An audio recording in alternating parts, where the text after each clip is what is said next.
జనమే తన ప్రాణమని బ్రతికినవాడు సేవకుడై మన ముందుకు వస్తున్నాడు.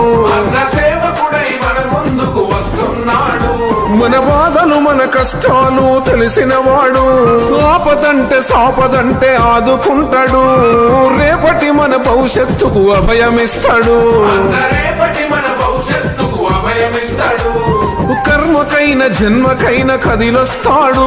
అన్న కలిగినంతలో సాయం అందిస్తాడు. దేవుళ్ళ దీవెనుంది, యువశక్తి వెంట ఉంది. అన్న విజయానికి అదే నాంది.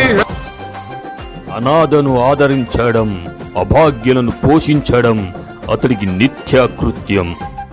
అదే అతడి జీవిత చిత్రం. ఆచరణలో మహోన్నతుడు, అభ్యుదయానికి విధేయుడు, సమాజానికి అతడు ఆదర్శప్రాయుడు. అన్నాగంటే చాలు నేనున్నానంటాడు. వెన్నలాంటి మనసు వాడు